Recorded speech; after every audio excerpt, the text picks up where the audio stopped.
and gentlemen, let's go. Lifestyle, wellness, and a damn good time. Ladies and gentlemen, let's go. Hit it.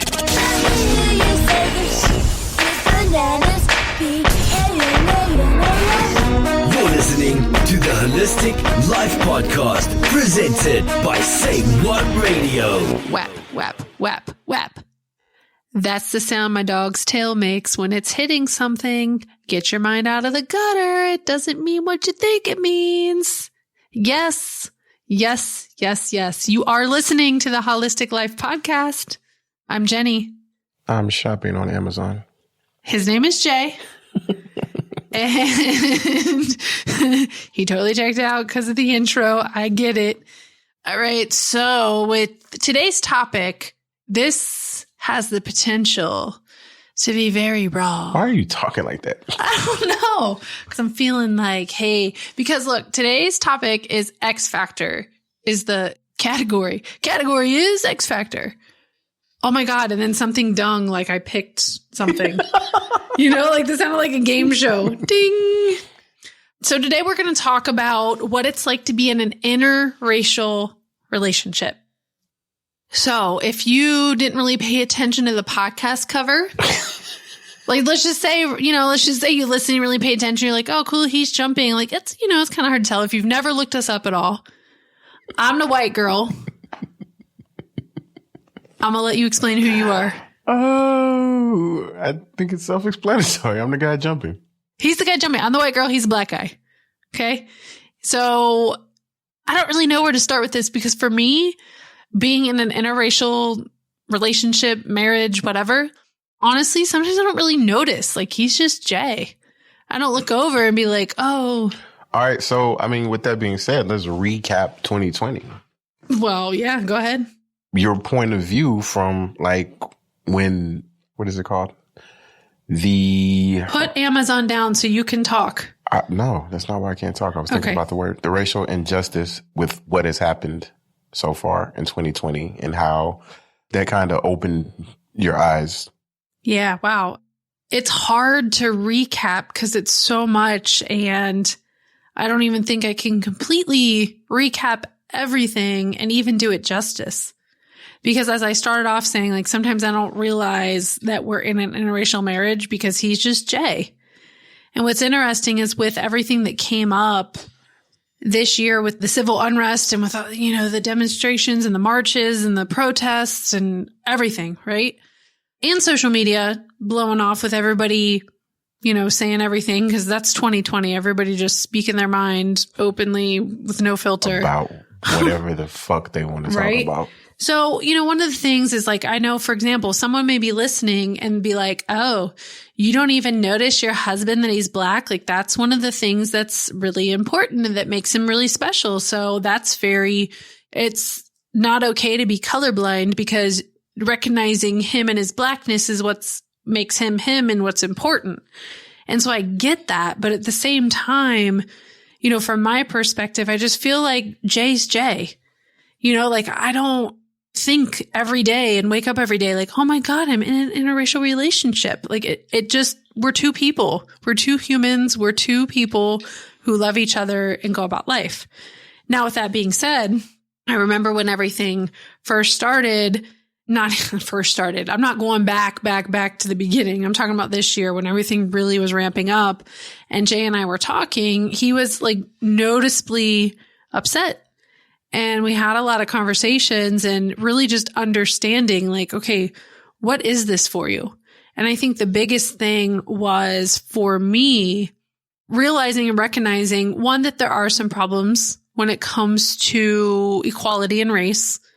Number two, I thought 1A, I guess, is like I thought a lot of that was in the past. I couldn't believe that it was still like here.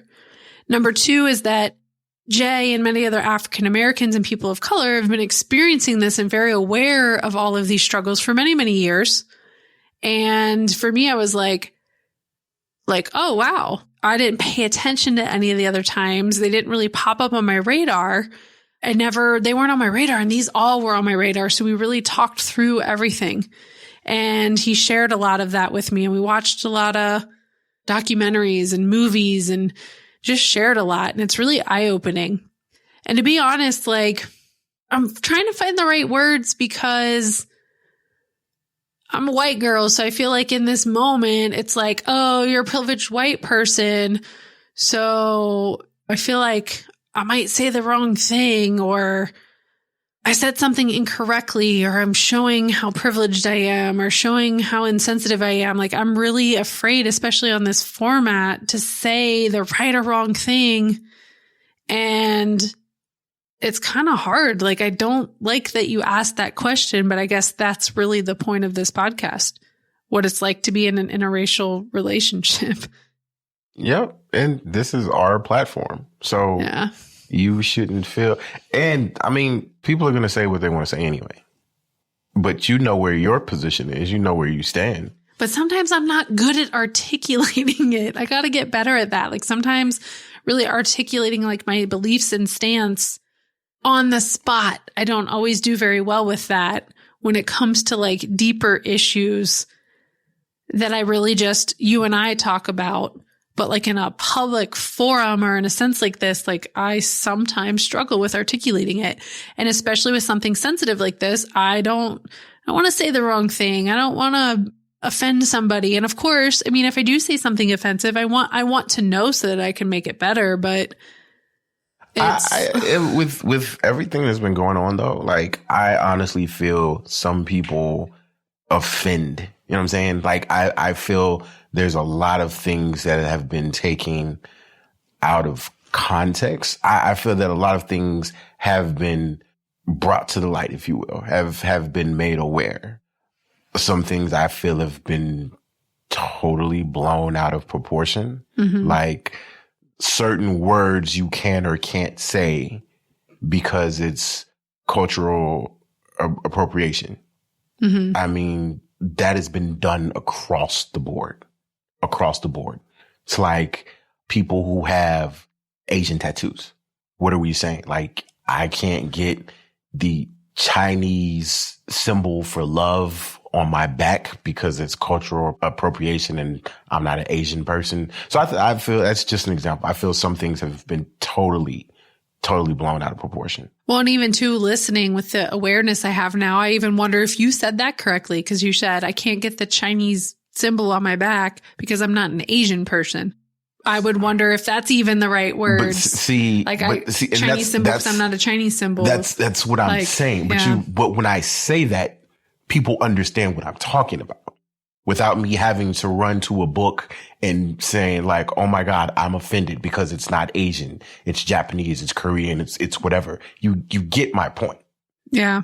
I don't know. I mean, I'm sitting here wondering, I'm even afraid to ask questions because this is so like charged, you know, because I don't want to be the idiot white girl who's privileged, who's asking the wrong things. But if you don't ask the questions, how will you learn? Well, because I'm like, what does this have to do with being an interracial relationship? And there's a part of me that knows it has everything to do. Because obviously when you're married to someone who's a person of color, or you're dating someone who's a person of color, or if there's a person of color in your family, it's everything, right? So let's take it out of the scope of black and white. Yeah. You know what I'm saying?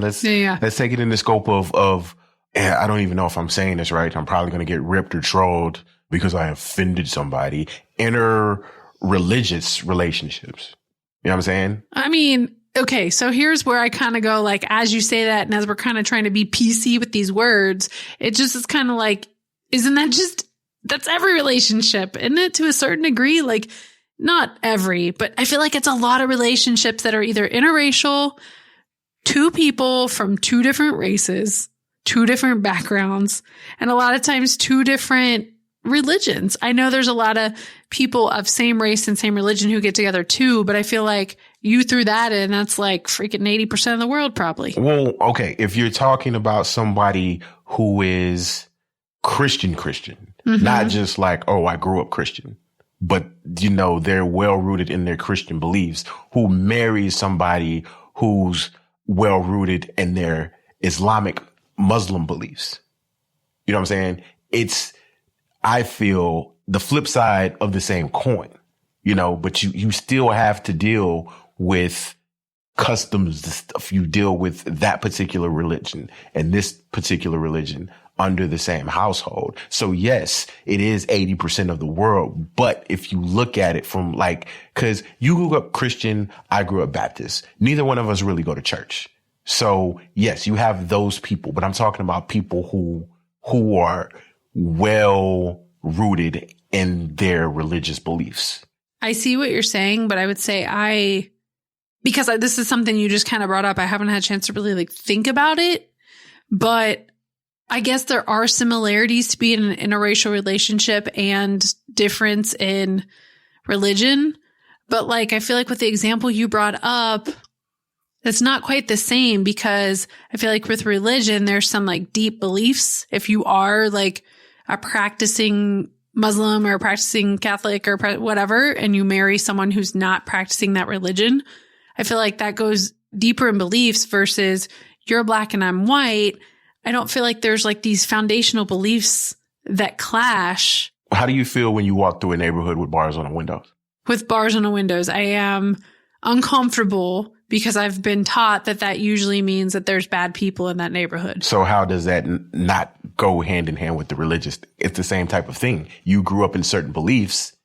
Yeah, but it's I don't know, because if I'm practicing Catholicism or I'm practicing Christianity or I'm practicing Muslim or whatever. But aren't you still practicing those same beliefs when you walk? So that comes up once a whatever. But it comes up. It's there. Versus like, if you're practicing this religions, it's a lot more in your life, because now you're talking about holidays and days off of school, and that feels like a lot more integrated. If I walked you through the neighborhoods I grew up in, where I feel totally comfortable, but because you didn't grow up in that, it's a lack of understanding because you're not comfortable. Okay, let's put it this way. Yes, generally speaking, but as we've gone through a relationship, at this point, I would still be nervous, but I would be much more comfortable than I would have been 2 or 3 years ago. My whole point is it's similar. So that was a long route to get to, you shouldn't be scared to talk about this on our podcast. Thank God we're not talking about religion, because I was like, man, I'm not ready to go there. But I get it because like what you just brought up, well, how do you feel? How do you feel about 2020 and being in an interracial relationship? I'm going to turn the question you asked me back on you. It's challenging when stuff like that comes up and you don't fully understand the trauma, the baggage, if you will, that comes along with it being 2020 and having parents, grandparents, great grandparents who lived through something that some aspect of the world thinks it doesn't exist. You know what I'm saying? To know that my great grandparents or someone who could have been my great grandparents were harassed for sake of a lighter word, not even that long ago. If you were a darker color, you couldn't do certain things. And to be in a situation where you didn't previously grasp the depth of the civil rights movement or civil rights period or the Tuskegee Project or Black Wall Street or a lot of things I hadn't heard of. Right. Or seeing pictures or wasn't aware of the depth of the details. Right. It's difficult to think, this is 2020. I'm 40. I shouldn't have to be afraid like my grandparents were, to know that this shit is still going on and to be in a situation to watch this shit happen, like in the news, you know what I'm saying? And hearing people's different responses and people's lack of responses, and to have to deal with all these emotions coming up. And for my wife to ask me, how can I help? Fuck, I don't know. Yeah. I don't even know how to help myself right now. Do you think that me, or if we go like more global, do you think that someone who's not a person of color, who's married to a person of color, could ever understand? No. Yeah. I don't either. And I can empathize. I can learn, and honestly too, I mean, you do hear other races say, well, I've been through different levels of discrimination, et cetera, et cetera. Right. But I don't feel like I could ever fully understand what it's like. And it's definitely heartbreaking to hear your stories or stories of our other friends who have been frisked for just walking around town, or stopped, or feared, getting pulled over for speeding or something, and feared their life or feared their safety, just getting pulled over and kind of being pushed around. Or the stories of the white people that we've heard who were with Black people and the cops saying, oh, are you okay? White person, mostly a white girl. Are you okay? Is he hurting you? Here, I'll let you go. I know you both have a huge bag of whatever drug in your car, but white girl, I'll let you go home. You go home, you go safe. Don't do it again. And then the Black person gets thrown in jail. And, and by like all means, I'm not trying to make this a racial thing. I'm talking about like Jewish people, who were persecuted, Asian people, even women, the pride community, just like you would never understand. Like I would never understand the persecution that they've been through as well. Yeah. So I'm just definitely not talking about a Black thing for all you listeners who's like, oh my God, here we go. No, I'm talking about all people of all nationalities, all types out there, the discrimination, and just us being people and trying to understand, trying to empathize. You can never fully experience or understand that unless you are living in that other person's shoes. So there's two things that I want to bring up as it relates to being in an interracial relationship. One of the things is, we've been talking about taking like being nomads and taking this trip, around the US and just going where the wind blows us. And as a white person, I just go where I want to go, and you stay out of unsafe places. But Jay said to me recently when we were talking about this, like, yeah, that sounds good. Just we may need to do some extra research to make sure that wherever we're going, is okay or friendly. I don't remember your exact words, but basically like they're okay with Black people. I don't want to go to a really racist town. We need to make sure we're not going to places like that. And never, ever, ever in my life did I ever think I would be researching to make sure a town was safe for me and my husband to go to. And I think, unfortunately, that's the reality. Now, the rainbow and butterfly side of me wants to believe there's no way that would happen. And maybe the naive side of me too, but I'm like, man, we're going to be fine. Like Jay's such a cool dude, but there are obviously situations out there that we would not be welcome for whatever reason. So I don't even know how to research that. What do I put? Like if we're going to go to Mubufu, Georgia, whatever, someplace we've never heard of, because we're like, oh, there's a cool Airbnb there. Look at this cool cabin out in the woods, whatever. Not like, nothing like scary movie stuff, but whatever. It's like a cool place in the mountains, whatever. I mean, what do? Go to Google and go, is Mubufu racist? Like, I don't even know. Google would probably answer you. Yeah. So anyways, like, I just don't even know how to do that. And even I've thought too, like if we travel around the world and go places, Eastern Europe that are predominantly white, and I go with my Black husband, is he going to be welcomed? Are we going to be welcomed? Like, I really don't know. And the fact that I have to think about that and consider that being in an interracial relationship honestly blows my mind. And so when you ask, what's 2020? Like that is the thing. Like, I can't believe that 2020, where we're at right now, is still to the point where, you have to think about these things.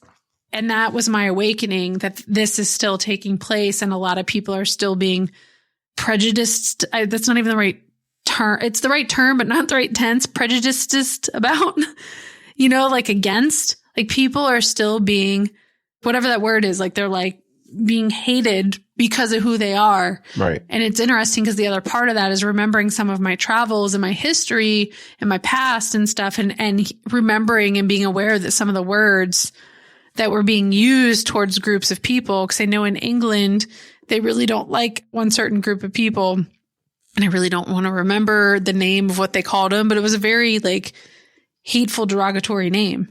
So they just hated all that one group of people and would always talk shit about them. I think that's the thing that kind of breaks my heart. And I'm still baffled by, I can't believe that I'm going to have to research if a town is racist and if my husband's going to have. I was also a cool dude walking through Costco who had the police waiting for him when he was on his way out. I know that even though I had my awakening, I'm still baffled by it. I still can't believe that that's the case because yes. And going back to what I said at the beginning, like, yes, I honor and I see your color. I see your race. I see your heritage. I see your culture. I see you in the beauty for all that you are. But at the same time, we're all humans. Like, I'm not any different. We all have dreams. We all have goals and dreams and things that we want to do, be, and accomplish in life. We all have things that we want to experience. And so honestly, like, besides, like, I'm just in the basic, right? Jay, you're not any different than me. You're a human being with a heart. You're a human being with a soul. You're a human being, with a brain, and you're a human being just like I am. The only difference is that you're male and I'm female, and that your skin is a different color than mine. And then potentially if you had been born in a different country, right? Like your culture or something. So, okay, that's one thing. Is there any comments you want to make on that? Oh. The second thing that I wanted to bring up was I've been asked, especially this year, I've been asked a lot, what's it like being, in a relationship together? Do you have people who have harassed the two of you or stared at you or been mean, et cetera, et cetera? And I personally, to this point, am grateful to say that not that I've been aware of. I have not witnessed any hate or anything come our way, but doesn't mean people haven't looked at us weird or scowled at us or scoffed at us. I just haven't noticed it, which I think is good because honestly, I don't want that energy in my realm. They can think whatever they want. I'm sure, God, I can only imagine too, the other people, interracial couples get this, right? They get these scoffs and these looks and these whatevers. And sometimes I'm sure even worse.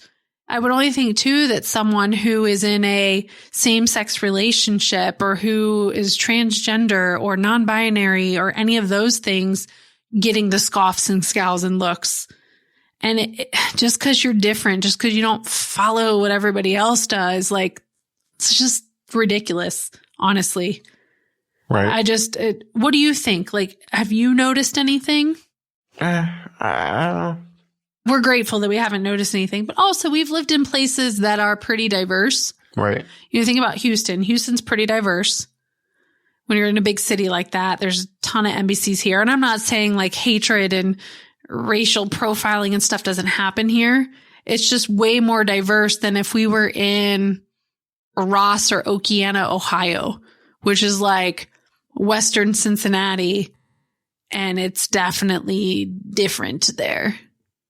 Totally different. Not the whole area. I'm sure there's nice people, right? So if you're listening and you're from those areas, or if you've ever heard of them, but it is different, right? Than the big city. It's a lot more country boys and girls who, it's an area near where I grew up, and I heard a lot of racist comments as a kid towards Black people and people of color. Lots. And even too against Mexicans. I guess Mexicans fall on the people of color. Yes. Too. Do.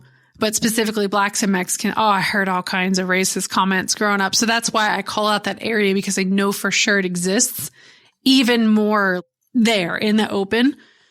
But yeah, no, we've been living in Florida where we do. It's pretty diverse as well. So we don't experience it like day in and day out. So I'm going to set the intention for that to continue to remain the case for us, that we don't experience any firsthand hate or violence because we're in an interracial relationship. If someone wants to say something, they're welcome to say something, but I don't have to entertain it. We can just walk away. Right.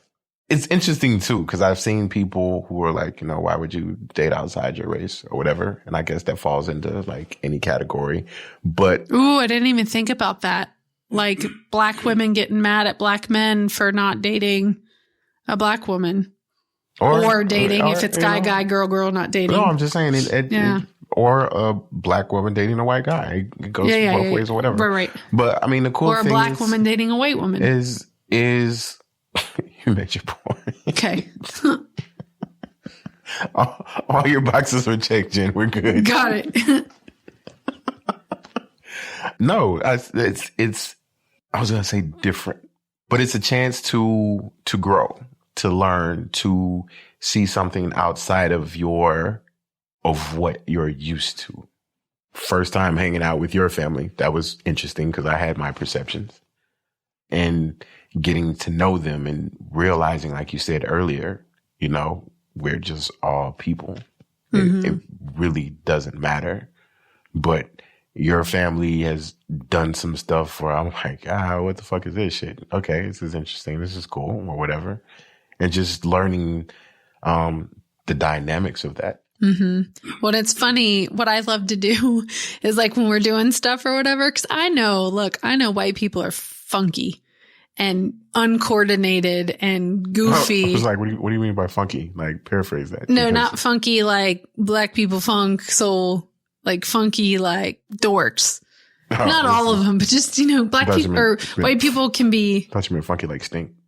I'm sure some of them do. I don't know. There's lots of people in the world that stink. But no, I mean, just white people just can be really like uncoordinated and whatnot, you know? So it's funny. What I love doing with you is when you start laughing at something, I'm like, wait, is that WPS? I mean, I feel that's one of those stereotypes though. Yeah. Like, cause I've been watching a lot of videos lately on TikTok where I like the dancing videos on TikTok.